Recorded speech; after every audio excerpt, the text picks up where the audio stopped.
What if I told you that Africa is about to undergo the biggest economic transformation since independence?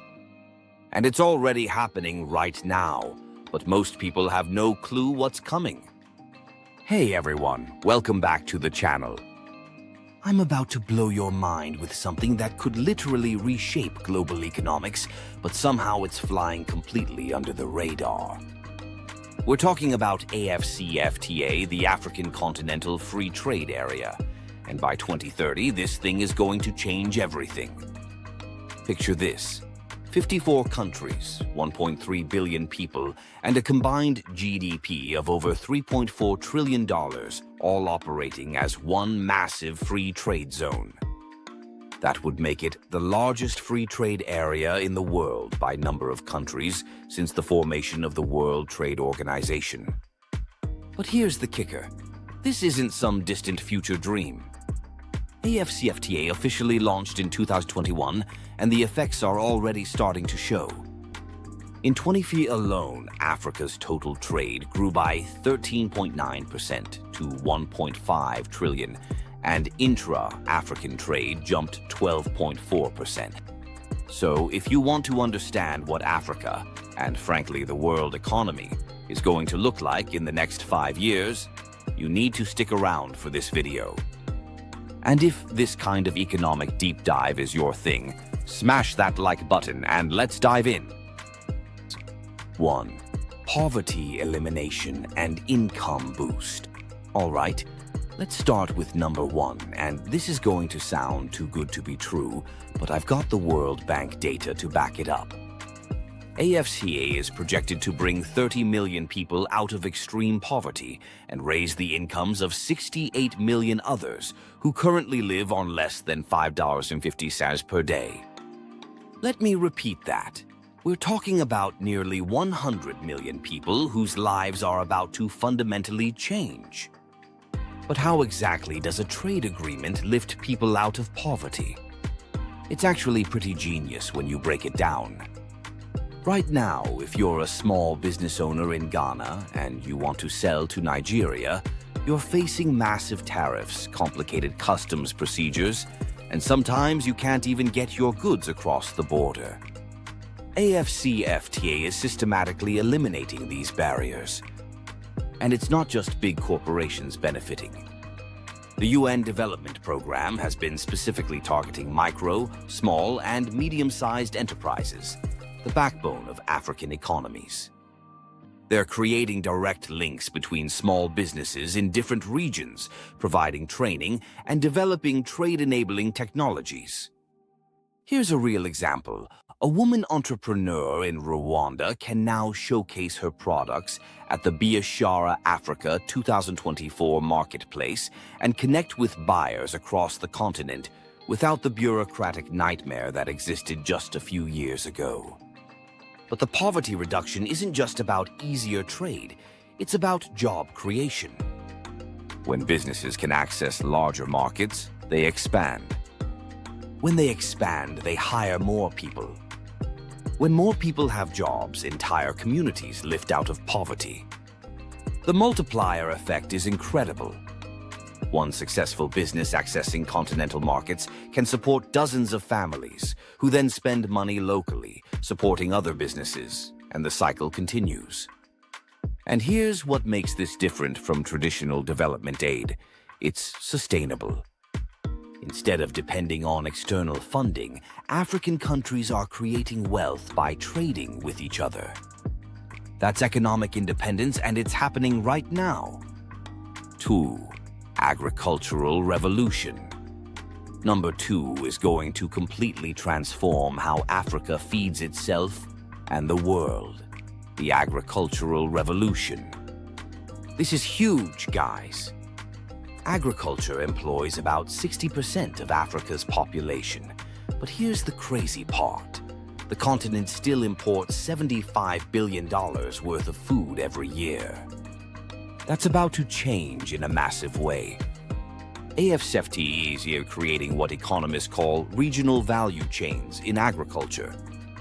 Instead of each country trying to do everything themselves, they're specializing in what they do best and trading with neighbors for everything else. Let me give you a concrete example. Kenya is amazing at growing flowers and certain vegetables. Nigeria has incredible processing capabilities. Under AFCFTA, Kenyan farmers can export their raw products to Nigerian processing facilities. Then the finished goods can be sold across the entire continent without tariffs. And here's where it gets really interesting for women's empowerment. And I know that might sound like a tangent, but trust me, it's not. Women make up 70% of employment in African agriculture and most of the domestic agro-processing workforce. When agriculture booms, women's economic power explodes. The World Economic Forum projects that agro-processing alone could create millions of new jobs, and most of them will go to women. We're talking about a fundamental shift in economic power that could reshape entire societies. But it's not just about jobs, it's about food security. Right now, when there's a drought in one region, people starve even though there might be surplus food just a few hundred miles away in another country. AFCFTA is creating continental supply chains that can respond to regional shortages instantly.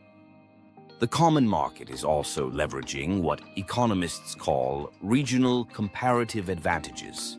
Some countries are great at growing grains, others at livestock, others at fruits. Instead of competing, they're complementing each other. And foreign investment is already pouring in. International agribusiness companies are looking at Africa not as 54 separate small markets, but as one massive market of 1.3 billion consumers. That changes everything about the scale of investment and technology transfer. By 2030, experts predict Africa could go from a net food importer to a net food exporter. That's not just economic transformation, that's geopolitical transformation. 3. Infrastructure boom. Number 3 is the infrastructure boom, and this one is absolutely mind-blowing when you see the numbers. The UN Economic Commission for Africa projects that AFCFTA will lead to a 28% increase in intra-African freight demand by 2030. But here's the problem and the opportunity. Africa's infrastructure isn't ready for this boom. They've identified over 60,000 kilometers of critical road links that need upgrading just to handle the anticipated growth in trade. At a median cost of $400,000 per kilometer, we're talking about at least $24 billion in road construction alone. Now, you might think, that sounds expensive. But here's the thing. This infrastructure spending is going to create millions of jobs and unlock trillions in economic activity. Think about it this way. Every kilometer of new road doesn't just move goods faster. It connects farmers to markets, patients to hospitals, students to schools. It's not just infrastructure, it's the foundation of modern economic life. And it's not just roads. Maritime trade is exploding.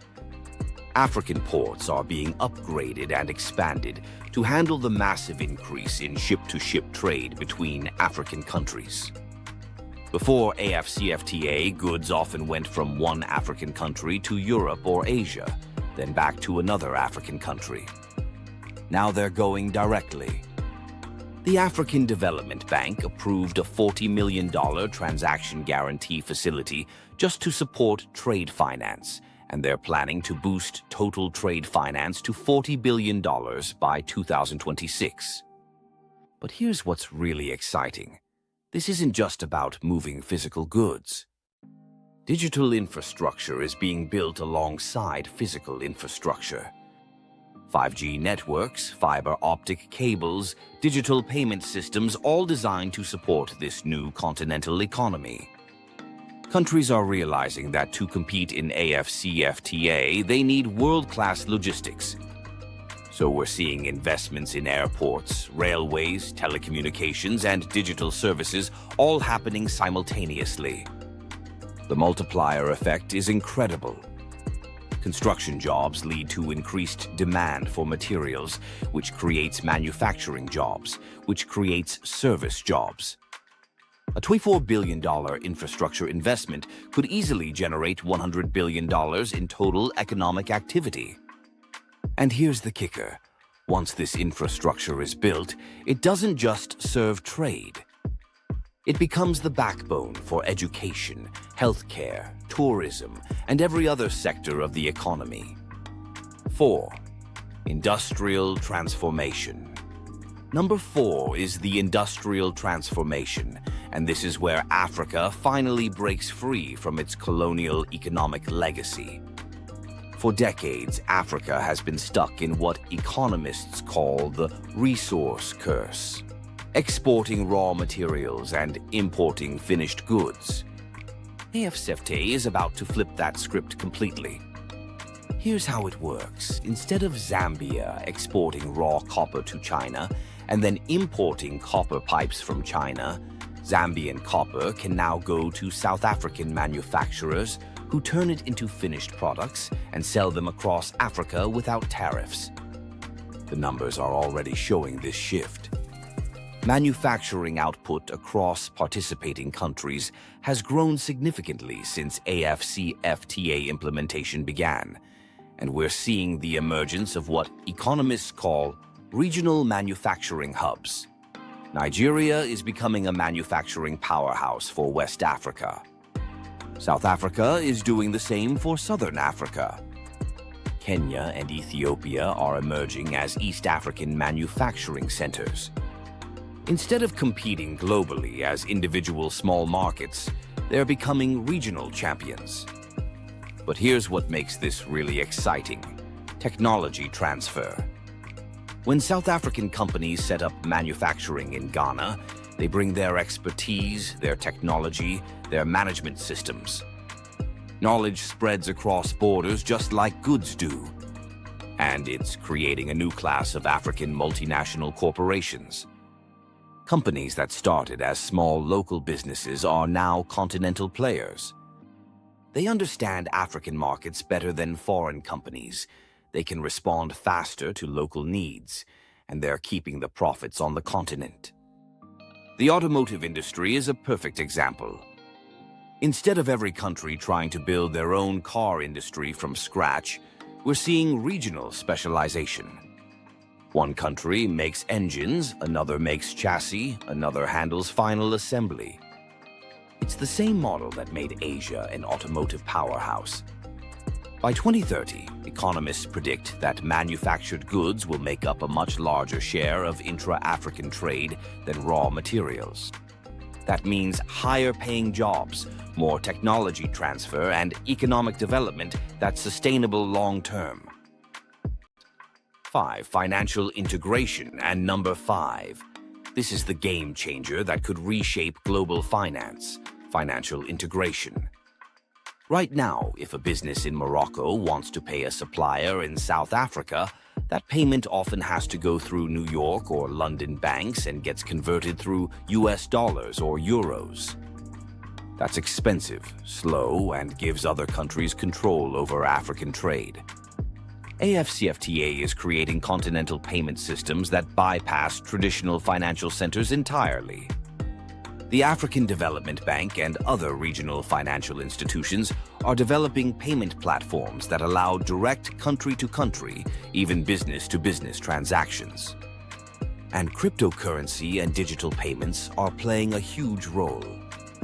Mobile money systems that started in Kenya are now being adapted for cross-border trade throughout Africa. Young entrepreneurs are leapfrogging traditional banking entirely. But the real breakthrough is happening in trade finance. African banks are starting to finance African trade instead of relying on European, American, or Asian banks. That keeps the financial profits on the continent and reduces dependency on foreign financial systems. The Pan-African payment and settlement system is being developed to handle instant, low-cost payments across borders. Imagine sending money from Nigeria to Ghana as easily as sending it across town. And here's the geopolitical implication. This could reduce Africa's dependence on the US dollar for international trade. When African countries can trade directly using their own currencies or continental systems, they become less vulnerable to international sanctions or currency fluctuations. By 2030, we could see the emergence of a truly integrated African financial system that rivals anything in Europe or Asia. Conclusion and call to action. So there you have it, the top 5 ways AFCFTA will transform Africa by 2030. We're talking about 30 million people lifted out of poverty, an agricultural revolution, a $24 billion infrastructure boom, industrial transformation that breaks the colonial economic model, and financial integration that could challenge global financial centers. But here's what I find most exciting. This is Africans taking control of their own economic destiny. Instead of waiting for foreign aid or foreign investment, they're creating wealth by trading with each other. And if you're thinking, this sounds too good to be true, remember, it's already happening. The 13.9% trade growth in 2024, the infrastructure projects being announced every month, the new payment systems going online. This isn't a prediction, it's a transformation in progress. What do you think? Are you as excited about AFCFTA as I am? Or do you think there are challenges I haven't covered? Let me know in the comments below. And if you want to stay ahead of these massive economic shifts, make sure you subscribe and hit that notification bell, because I'm covering the stories that mainstream media misses. Thanks for watching, and I'll see you in the next one.